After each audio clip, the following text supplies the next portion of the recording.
지난 2006년 행정수도가 이곳에서 내피도로 옮겨졌지만 현재까지도 양곤은 미얀마 경제활동의 중심지다.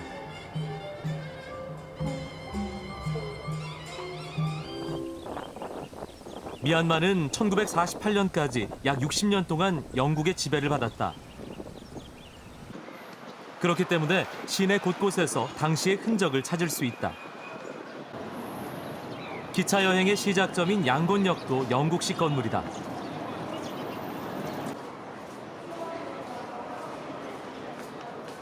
지난 50년간 군부의 집권으로 수출입이 제한돼 50년이 넘은 기차를 지금까지 사용하고 있다. 100년 넘었습니다.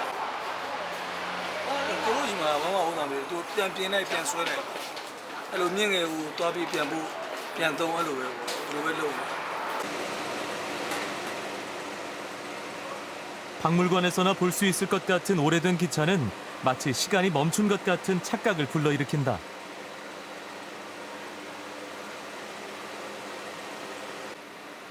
이 열차 자체가 관광객들에겐 흥미로운 볼거리 중 하나다.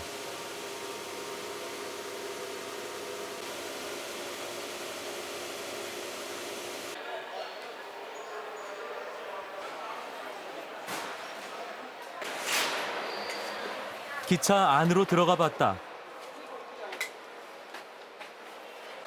1등석의 의자는 예상했던 것보다 편안해 보였다. 오래되긴 했어도 필요한 것은 다 갖춰져 있다. 최신식은 아니지만 냉방 시설도 있고 짐칸도 넉넉하다.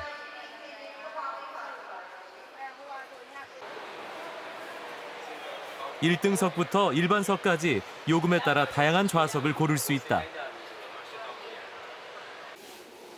이곳은 가격이 저렴한 일반석으로 딱딱한 나무 의자가 놓여 있다. 드디어 출발이다.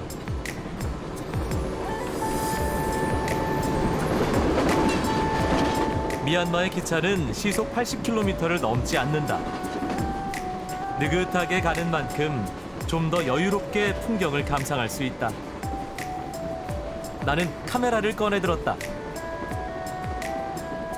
양곤을 벗어나자 정겨운 시골 풍경이 펼쳐진다. 미얀마의 국토는 한반도의 3배에 달한다.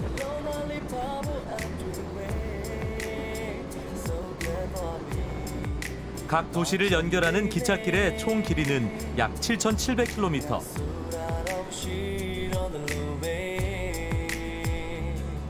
기차 안에서 바라보는 이국적인 풍경은 정말 아름다웠다.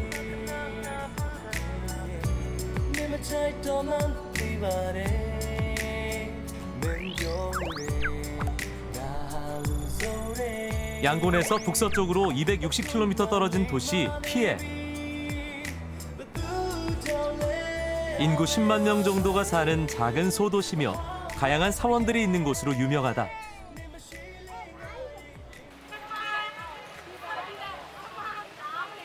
사람들이 가장 많은 시장으로 향했다.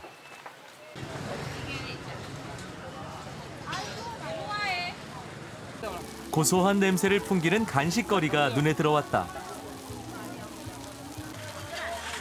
널찍한 석쇠 위에 밀가루 반죽을 둥그렇게 펼치고 그 위에 계란과 갖가지 채소를 얹어 먹기 좋게 접는다.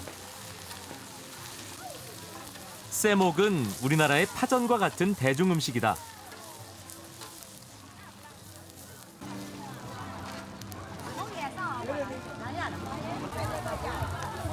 한쪽에서는 우리나라 길거리 음식 계란빵도 볼 수 있었다. 그런데 자세히 살펴보니 계란빵이 아니라 작은 메추리알 빵이다. 능숙한 손놀림으로 작은 메추리알을 까서 요리하는 모습이 신기해 보였다.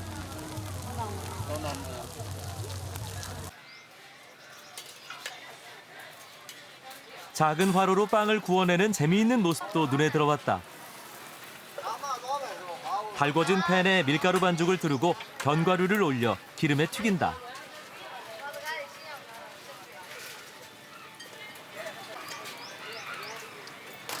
미얀마인들이 아침 식사로 즐겨 먹는 이 음식은 병목이라고 하는 전통 빵이다.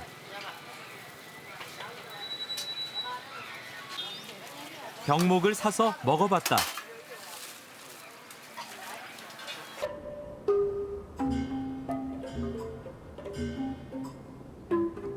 특별한 불상이 있다는 쉐맨만 사원으로 향했다.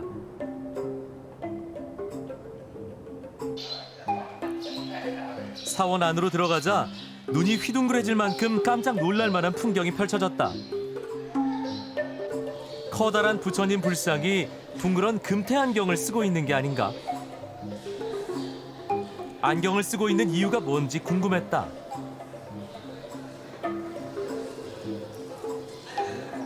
ပြန်သွားတဲ့အချိန်မှာသူ့ရဲ့ဟိုဒါပေါ့တတိယမျက်လုံးကိုခေါ်တဲ့နတ်မျက်စိအလင်းကွယ်သွားလို့ဗျာ ဟုတ်ကဲ့ အဲ့လိုကွယ်သွားတဲ့ခါကျတော့ဒီနတ်မျက်စိအလင်းကိုပြန်ပြီးရအောင်လို့ဘယ်လိုလုပ်ရကောင်းမလဲဆိုပြီးမှသူ့ရဲ့ပညာရှိမှုမှတ်တွေရေးတဲ့ခါမှာကျွန်တော်မျက်စိနဲ့ပုံစံတူတဲ့ဥစ္စာမှန်ချက်ကိုအဲ့မှန်ချက်ကိုကတ်လို့ရှင်ဘုရားကြီးကိုစက်ကတ်လို့ရှင်ဒီမျက်စိအလင်းပြန်ပြီးရမယ်သူကအဲ့လိုပြောရတယ် 150년 전 이 지역을 지배했던 왕은 나이가 들수록 지배력과 판단력이 무뎌지기 시작했다.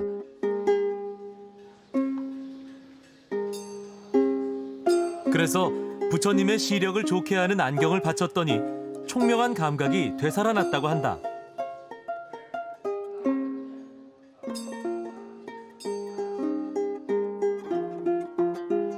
그 이후 사람들은 이 불상을 매우 특별하게 여기며 많은 사람들이 찾아오고 있다고 한다.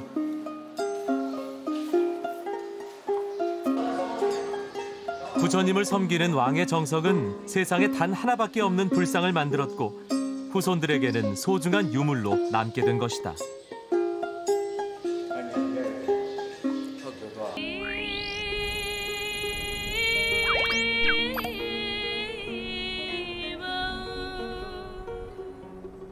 피해를 뒤로하고 고대 도시 바간으로 향했다.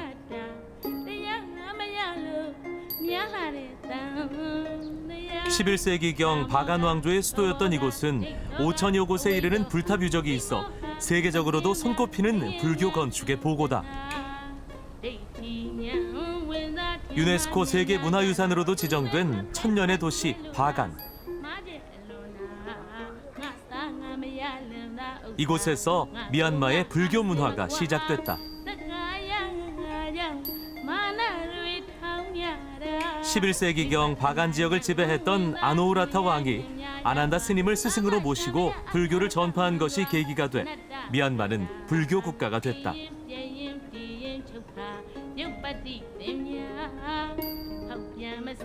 천년 전 바간의 왕이 아난다 스님에게 지어주었다는 아난다 사원. 이곳은 바간의 수많은 사원들 중에서 가장 오래된 곳이다.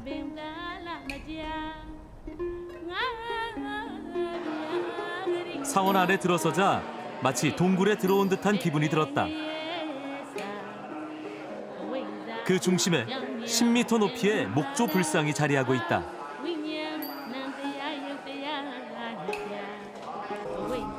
사원은 균형을 이루도록 대칭으로 설계됐고 이중으로 된 통로가 중심을 둘러싸고 있다. 통로 곳곳에서 다양한 표정을 한 불상들과 함께 크고 작은 공간들을 볼 수 있었다. 이곳은 스님들이 수행을 할 수 있도록 만들어진 방이다. 이 모든 것들이 천년 전에 만들어졌다는 게 믿기지 않을 정도다.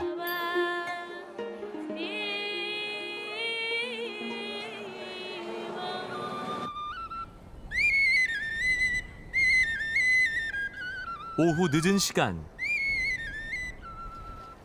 일몰을 볼 수 있는 사원으로 향했다.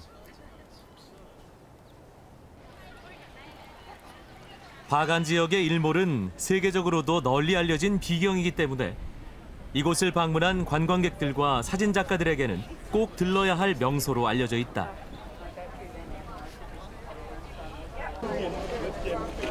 좋은 자리를 잡기 위한 경쟁도 치열했다. 400入れとこなんで来たやろ、それ夕日綺麗だいうことでしょはい夕日綺麗 and we go slowly and we have time to look at the temple and yeah, to feel the past time. You know, that's great.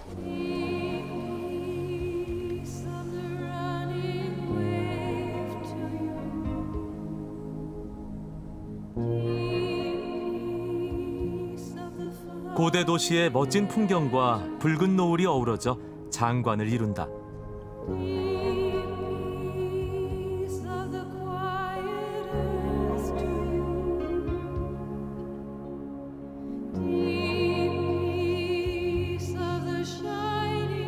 해가 지자 화려한 금빛 사원들이 도시를 수놓는다.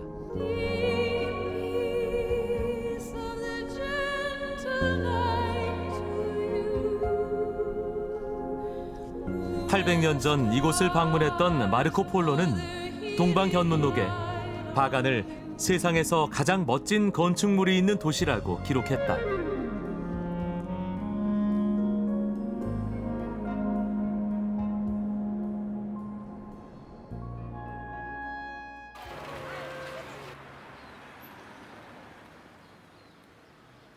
다음 날 새벽 다시 기차에 몸을 실었다.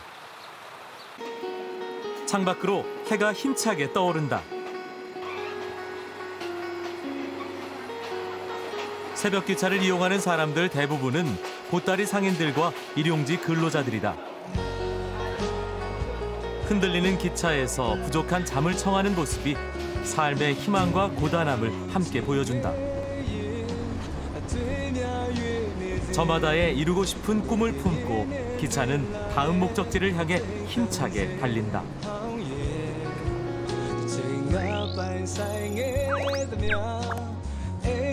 바간으로부터 160km 정도 떨어진 사가잉. 예로부터 농산물을 생산해 가공하는 기술이 뛰어났던 도시다. 요란한 소리가 나는 한 공장.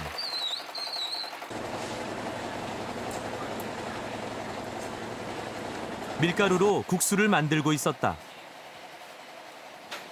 사가잉 지역은 밀가루 국수가 특산품이다.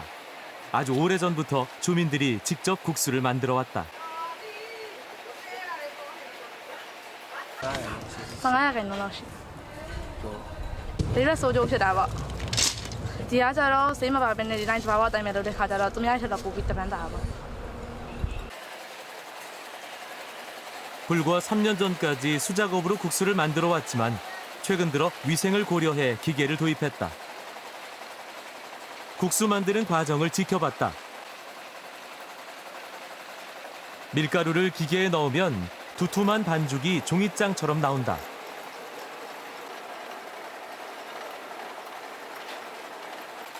이 과정을 5차례 거치는데 기계를 통과할수록 반죽이 얇아져서 마지막에는 국수를 만들기에 알맞은 두께의 반죽이 완성된다.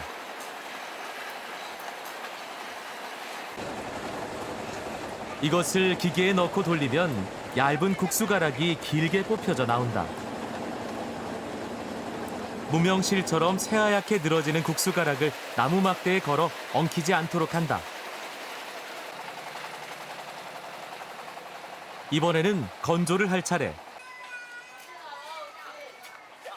이곳에서는 아주 오래전부터 햇볕에 널어서 말리는 전통적인 건조 방식을 고집하고 있다.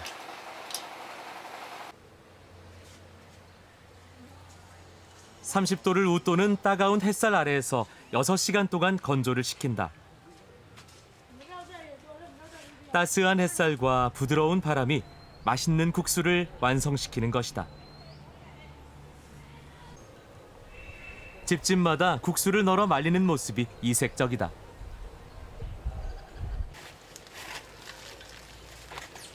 건기가 시작되는 11월부터 4월까지 6개월간 만드는 밀가루 국수가 한 해 생산량의 70%를 차지한다. 잘 만들어진 국수는 미얀마 전역으로 팔려나가며 지역의 특성에 따라 갖가지 요리로 재탄생된다.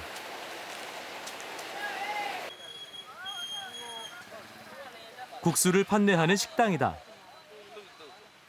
미얀마에서 국수는 가장 흔한 대중음식이다. 쌀국수 모힌가는 미얀마의 대표적인 잔치 음식이다. 생선을 우려낸 육수로 만들어 담백하고 깊은 향이 있다.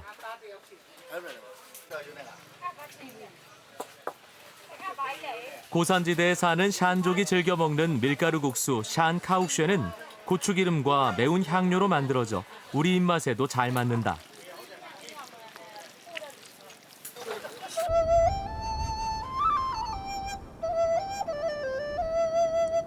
사가잉에서 20km 정도 떨어진 만달레이. 미얀마에서 두 번째로 큰 도시다. 예로부터 수공예 기술이 뛰어나며 산업, 물류, 유통의 중심 도시다.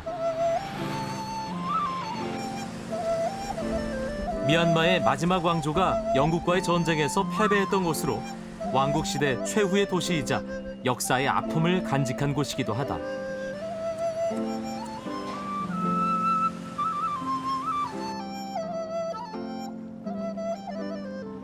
만달레이는 이라와디 강을 통해 오래전부터 타 지역과의 교류가 활발하게 이루어졌다. 중국과 인도의 접경 지역에서 시작해 미얀마를 지나 바다로 이어지는 거대한 이라와디 강. 예나 지금이나 미얀마 물류와 산업에 중요한 역할을 하고 있다.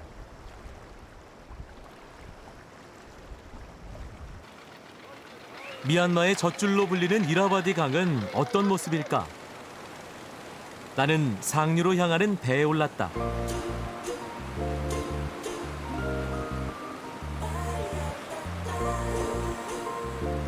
얼마 지나지 않아 이곳을 터전으로 살아가는 사람들의 모습을 볼 수 있었다. 미얀마를 관통하는 이라와디 강을 중심으로 고대 도시와 문명이 생겨났고 지금도 가난한 서민들에게 삶의 원천이 되고 있다.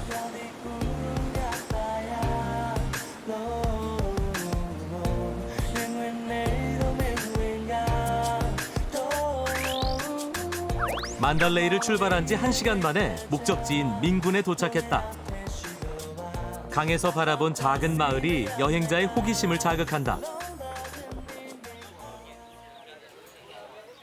강가에 도착하자 소달구지 택시가 손님들을 기다리고 있다. 나무로 엮은 지붕에 쓰인 택시라는 글씨가 정겹다.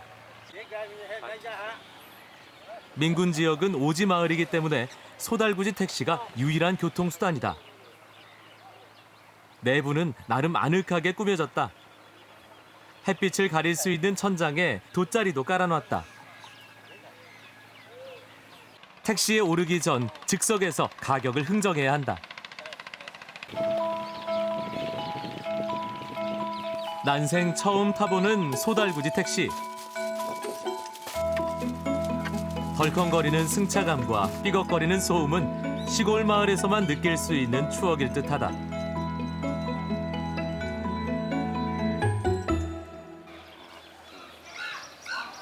거대한 종이 있다는 곳으로 향했다. 이곳에서 만난 민군벨은 무게가 90톤이나 되는 종으로 세계에서 두 번째로 크다고 한다.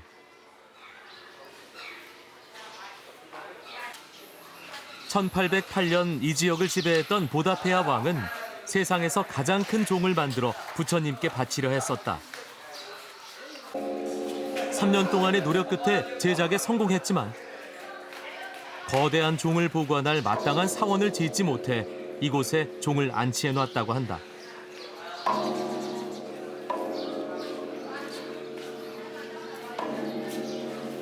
비록 제자리를 찾지 못했지만 거대한 종은 보다페아 왕의 불심과 함께 이곳에 남아있다. 아직까지 되지 못했습니다. 저희가. 민군벨 옆에 금방이라도 무너질 듯한 건축물이 있다. 큰맘 먹고 계단을 따라 올랐다.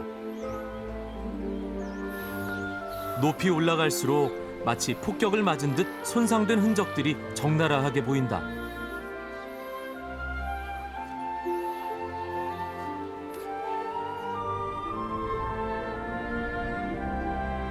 (1790년) 보다페아 왕은 150m 높이의 사탑을 짓기 위해 천여 명의 노예와 전쟁 포로들을 이곳으로 데리고 와 강제 노동을 시켰다.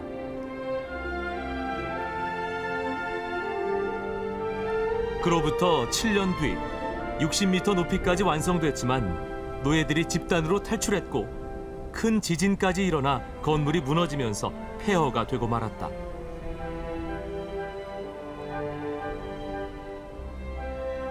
비록 완성되지는 못했지만 벽돌로 만든 건축물 중 세계에서 가장 큰 것으로 기록돼 후손들에게 값진 유산으로 남아있다.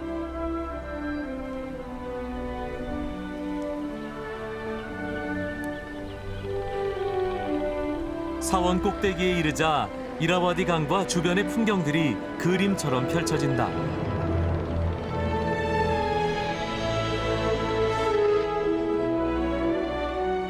이곳에서 이라와디 강을 중심으로 살아가는 서민들의 모습을 한눈에 볼 수 있다.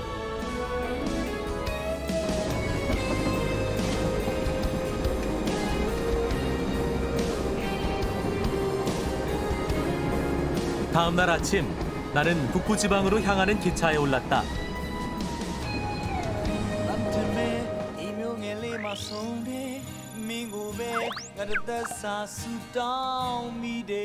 미치나 지역은 이라와디 강이 시작되는 곳이다.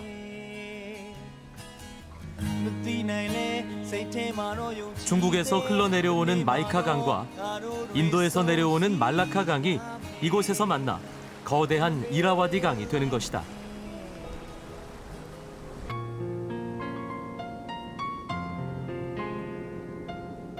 지난 2011년 중국과 미얀마 정부는 이곳에 댐과 수력발전소를 건설하려 했지만 국민들의 거센 반대에 부딪혀 계획이 무산됐다.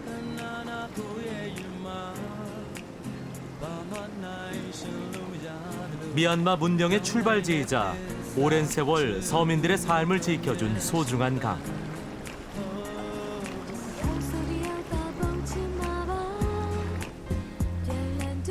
미얀마 사람들을 보듬는 이라와디 강이 지금 모습 그대로 영원히 이곳에 흐르기를 기원하며 여행을 마무리했다.